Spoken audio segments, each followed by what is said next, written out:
어제 본 말씀과 또 내일 오늘 보고 또 다음에 볼 마지막 11장의 말씀까지가 큰 단락으로 정리가 되고 12장부터는 또 새로운 단락이 시작이 되어지는데요. 지금까지 말씀은 전체적으로 우리가 하나님의 말씀을 순종하고 하나님을 사랑해야 될 이유, 이런 것들을 쭉 계속해서 반복해서 말씀하고 있습니다. 오늘 아까 우리가 불렀던 찬송가 205장을 보면 2절 가사가 어떻게 되어 있냐면 아침에 이슬 방울이 쉽게 사라지듯이 우리의 기억도 쉽게 사라진대요. 아주 좋은 표현인 것 같아요. 나이를 먹어갈수록 뇌의 기능이 자꾸만 퇴색해져 가지고 기억이 잘 안 나죠. 외우려고 해도 잘 안 외워지는데 그걸 그렇게 표현한 것 같아요. 아침에 이슬방울이 해만 쬐면 금방 다 사라지듯이 머릿속에 기억을 한 것 같은데, 저장을 한 것 같은데 훅 다 금방 사라졌어요. 그걸 붙들기가 쉽지 않아요. 그래서 어떻게 하라는 거예요? 또 들려주시오. 또 들려주시오. 모세가 이스라엘 백성들을 모압 광야에 이렇게 앉혀놓고요, 계속해서 반복해서 말씀을 전해요. 아마 모세가 요즘에 와서 신명기 스타일로 설교를 하면 다 도망갈 것 같아요. 일단은 길어서 못 듣겠다고 할 거고요. 한 얘기 또 하고 반복하니까 왜 그렇게 똑같은 얘기만 하냐고 그렇게 말할 것 같습니다. 그럼에도 불구하고 여러분, 이게 하나님의 교육 방법이에요. 하나님이 가르쳐준 최고의 교육 방법이 뭐냐? 반복입니다. 반복. 이제 내년 초부터 우리가 성경 암송하는 것을 시작하겠다고 그러는데요, 반복보다 더 좋은 방법은 없습니다. 계속 반복하는 거예요. 그러면 아무리 나이를 먹어도 이게 암송이 돼요. 해보세요. 그러면 진짜 놀라운 결과를 우리가 경험하게 될 겁니다. 안 된다는 것이 아니라 안 하는 게 문제죠. 안 된다는 생각은 내려놓고 하면 분명히 되어져요. 그러면서 잠들어 있는 뇌들을 깨우게 되고, 그 잠들어 있는 뇌가 깨어나면 하나씩 둘씩 암송이 되고 저장이 됩니다. 이게 하나님 주신 놀라운 은혜예요. 그래서 우리가 열심히 하면 분명히 된다는 생각을 가지고 함께 할 수 있기를 바랍니다. 오늘 이 13절부터의 말씀은 어제도 보았던 말씀들, 과거에도 하나님이 우리에게 이런 축복을 주셨고 현재도 이런 축복을 주시고 있고, 또 앞으로도 가나안 땅에 들어가면 이런 축복을 주실 건데, 조건은 뭐냐? 언제나 하나님 말씀을 잘 지키는 것. 근데 그 하나님의 말씀을 지키는 가장 큰 이유는 뭐냐면 하나님을 사랑하는 마음이 있어야 말씀대로 사라진다는 거예요. 그러니까 하나님을 사랑하고 하나님 말씀대로 사는 것이 언제나 조건이 되는데, 그러면 하나님은 우리에게 축복을 하신다는 거지요. 구원의 공식은 예수님을 믿는 거예요.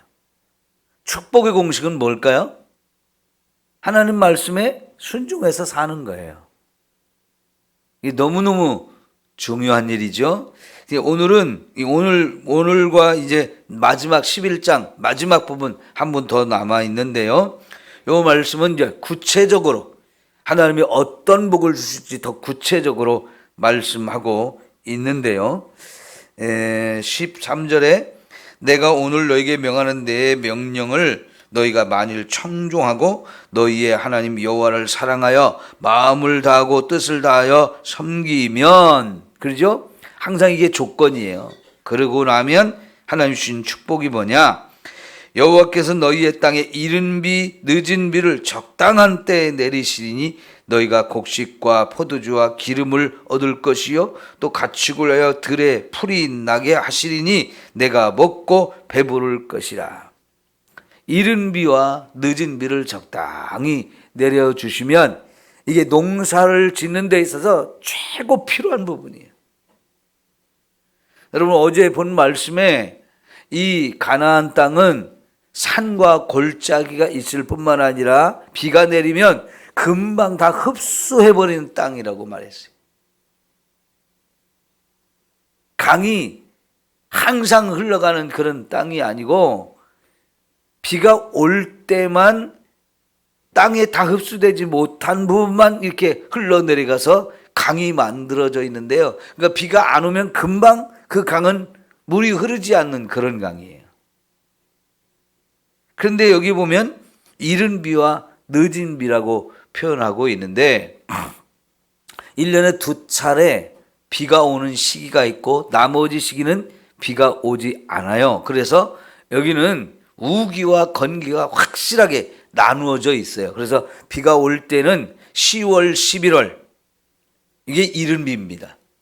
이때에 꼭 비가 와야 땅이 물을 흡수하고 그래서 부드러워지고 그래서 여기다 파종을 할 수 있는 거고요. 그 다음에 봄에 3, 4월 이때쯤에 또 비가 오는데 이거를 늦은 비라고 말합니다. 여러분, 그래서 성경을 읽다 보면 이른 비와 늦은 비에 대한 이야기가 자주 나오지요. 농사를 짓는 이 가나안 땅에서 이 조건이 충족이 되어야 농사를 지을 수 있어요.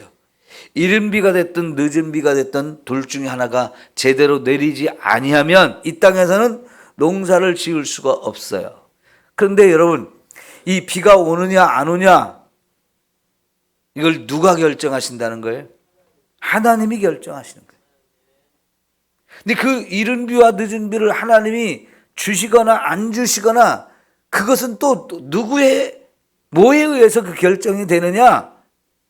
우리가 하나님 말씀을 잘 지키느냐 안 지키느냐에 따라서 하나님이 주시고 안 주시고를 결정하신다는 거예요. 하늘에서 내리는 비도 하나님이 우리의 삶을 보시고 줄지 안 줄지를 결정하신대요. 이 늦은 비, 이른 비와 늦은 비, 신약 성경에 보면 이걸 뭐라고 가르치죠? 이른 비와 늦은 비, 성령을 우리에게 보내주신 것을 말씀해요. 성령을 상징하는 이 상징이 여러 가지가 있는데 비둘기가 가장 대표적이죠. 그 다음에 불로 성령을 상징하기도 하는데 특별히 이 이른 비와 늦은 비, 이것을 성령님을 우리에게 부어주시는 것을 의미해요. 그래서 요엘서 2장에서 이른 비와 늦은 비 이야기를 하시면서 이제 말세에 성령을 물 붓듯이 부어주신다. 그게 그래서 사도행전 2장에도 그 말씀을 인용하면서 이제 제자들이 마가의 다락방에 성령 충만함을 받았을 때 이것은 이른 비와 늦은 비를 약속했던 그 말씀이 성취되어서 이렇게 성령의 충만함을 입은 거다라고 말씀하지요. 우리가 하나님 앞에서 신앙생활을 제대로 하려면 이 이른 비와 늦은 비의 이 은혜, 이 성령의 충만한 은혜를 반드시 받아야 합니다. 해마다 비가 오느냐 안 오느냐 이게 너무너무 중요하죠. 비가 와야 씨를 뿌릴 수 있고 또 가을에 이 거두기 전에 막 곡식이 막 무르익어서 열매가 꽉꽉 차워지려면 늦은 비가 또 꼭 와야 되거든요. 그게 이른 비와 늦은 비가 내리지 아니하면 파종할 수도 없고 열매가 튼실하게 맺어질 수가 없어요. 반드시 이른 비와 늦은 비가 해마다 꼭 내려야만 농사가 풍년이 들고 그러면 풍성한 먹을 것을 거둘 수가 있게 되어지는데 이거를 하나님이 결정하시는데 우리의 삶을 보시고 결정하시듯이, 여러분, 우리가 하나님 앞에 정말 매번 이런 신앙생활을 제대로 하고 계속 이것을 이어가기 위해서는 하나님이 성령을 충만하게 저와 여러분이 부어주셔야 돼요. 그래서 우리도 성령을 부어주세요, 성령을 부어주세요 끊임없이 기도하고 사모할 때에 이 성령의 충만한 은혜를 힘입어서 우리가 아름다운 이 신앙생활을 계속해 나가게 되어줄 줄 믿습니다. 그러면 지금 이 부분에서 15절까지의 말씀에서 하신 하나님의 이 축복은 우리 삶에 필요한 모든 물질을 하나님이 풍성하게 공급해 주신다는 거예요. 밭에 있는 곡식만 이렇게 이른 비와 늦은 비가 필요한 게 아니고 소떼와 양떼들도 먹고 살려면 풀이 또 많이 만들어져야 되잖아요. 그것도 하나님이 풍성하게 자라게 해주셔서 소떼와 양떼도 그걸 풍족하게 먹고 고기와 기름과 우유 이런 것들을 풍성하게 공급해 주니까 이거는 절대적으로 우리 삶에 필요한 모든 물질에 대한 복을 말씀을 하시는 거죠. 그러니까 하나님은 첫 번째로 물질에 대한 복을 풍성하게 우리에게 부어주시겠다라고 약속하세요. 조건이 뭐라고요? 하나님 사랑하고 말씀대로 잘 순종하는 것. 그러니까 하나님의 축복은 반드시 조건이 필요한 거예요. 그 조건이 뭡니까? 저와 여러분의 신실한 말씀에 순종하는 것, 말씀을 따라 사는 것, 이게 조건이죠.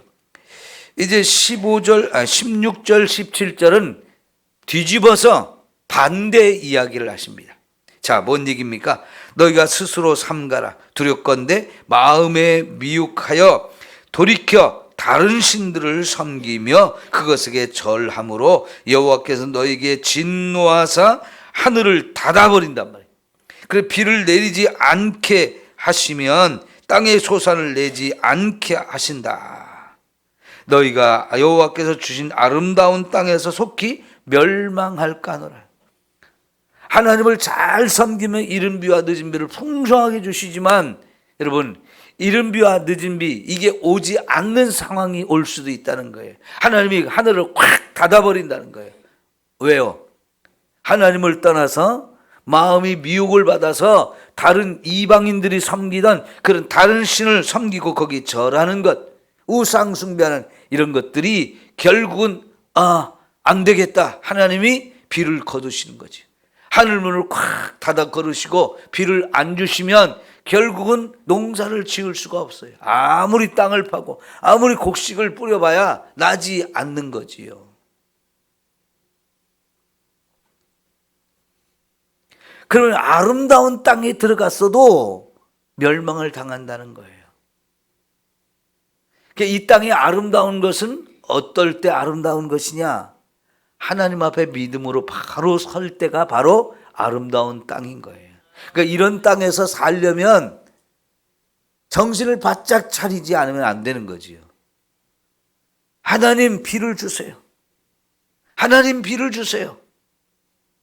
하나님을 찾고 하나님 앞에 믿음으로 바로 서면 하나님 비를 주시잖아요.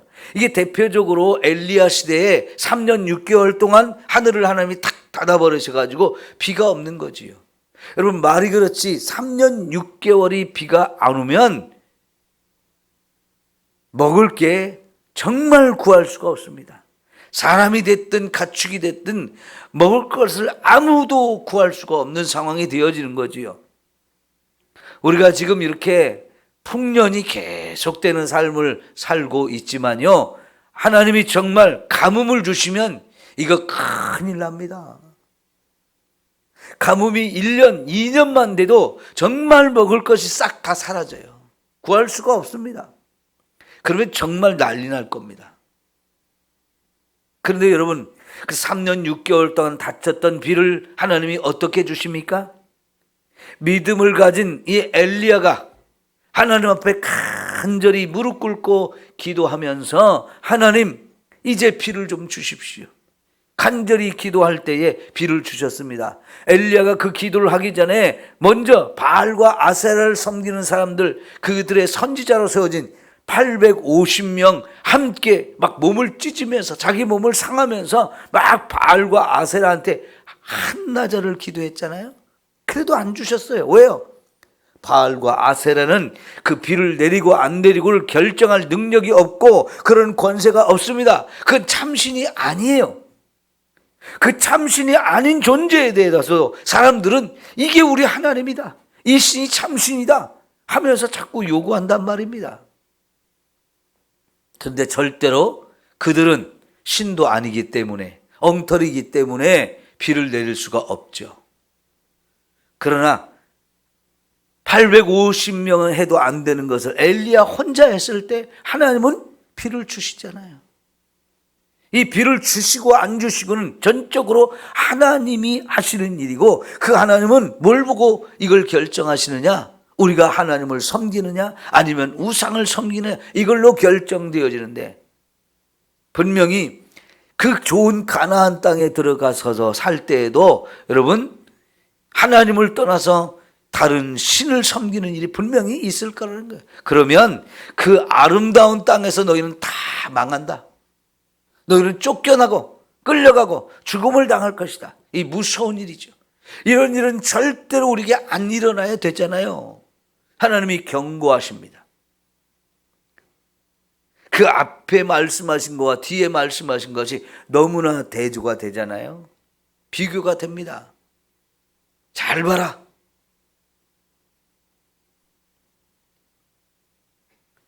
그 다음에 이제 18절부터 보면, 이러므로 정말 우리가 하나님 말씀을 잘 지키며 살기 위한 구체적인 방법을 다시 한번 앞에서 6장에서 하신 말씀을 또 반복하는데요.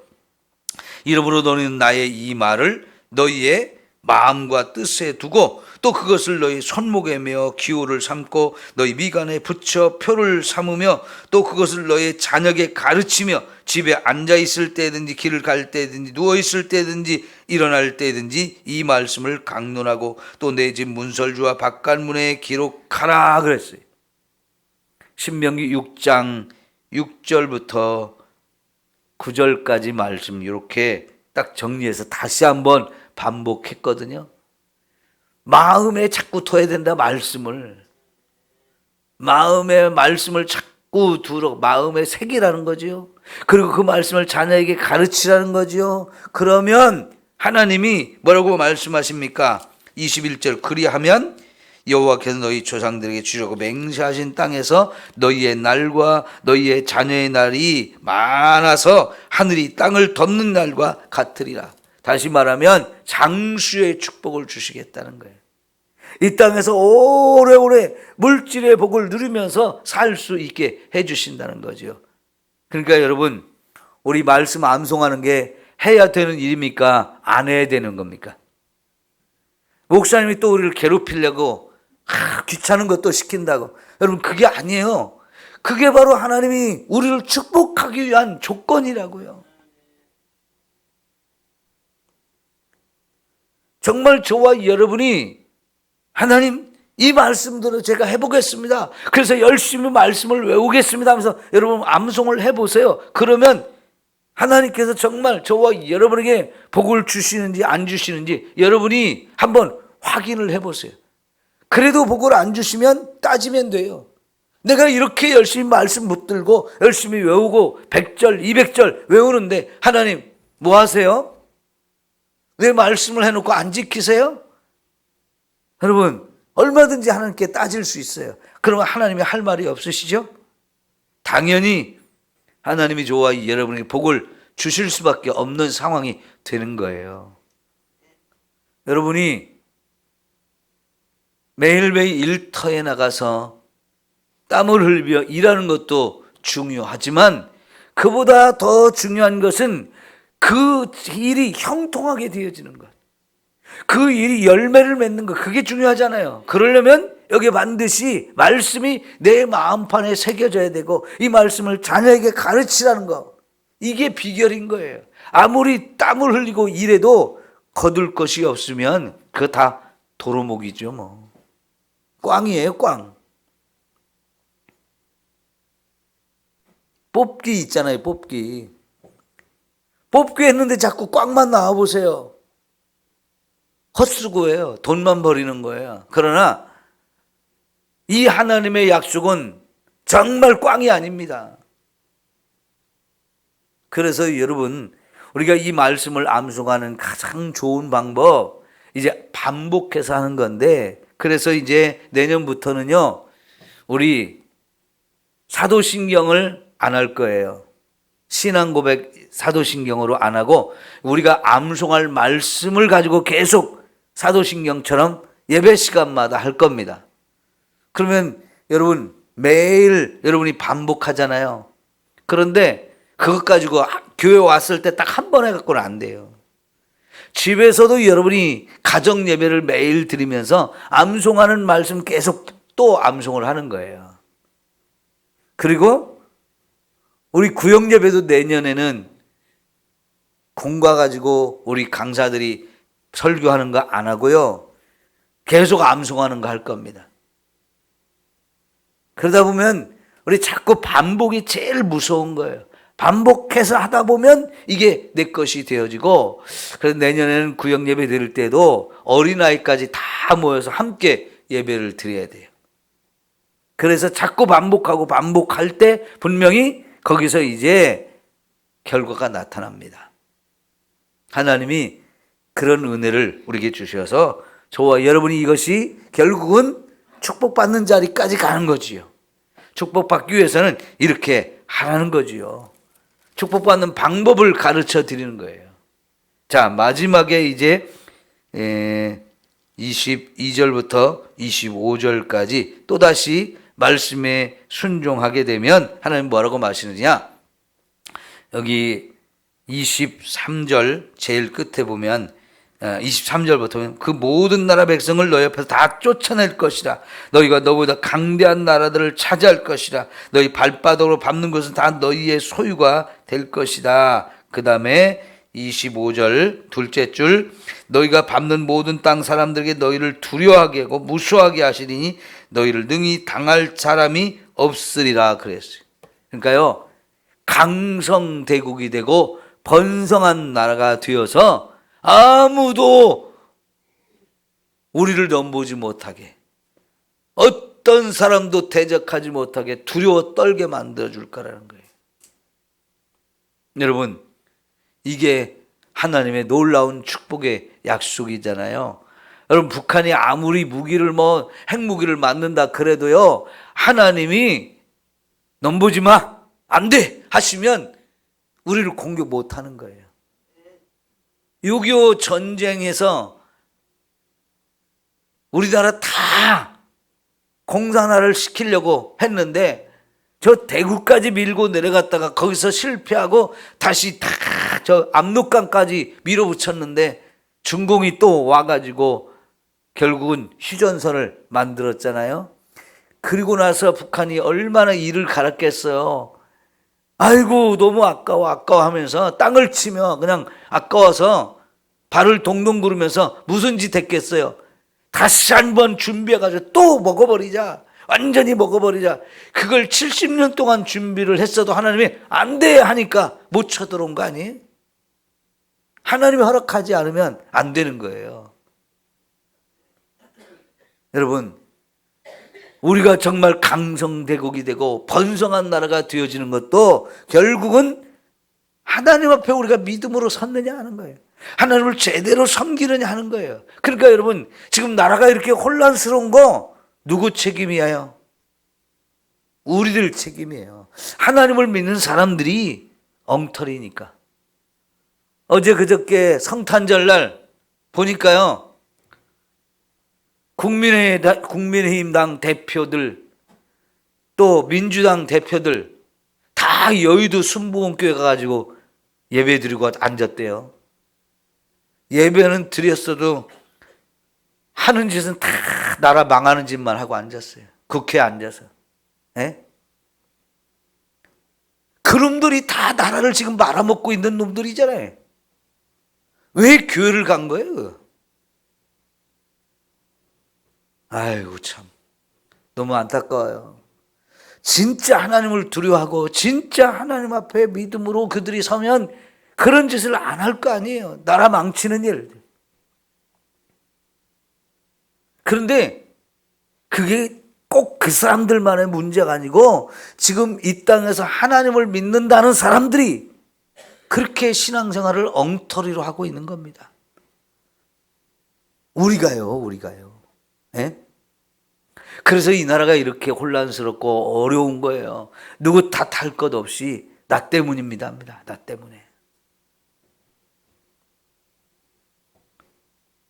하나님이요, 정말 나라를 아름답게 축복하시는 그런 나라가 되려면 우리가 정신 바짝 차려서 하나님 사랑하고 하나님 말씀에 굳게 서야 할 줄 믿습니다. 기도합니다.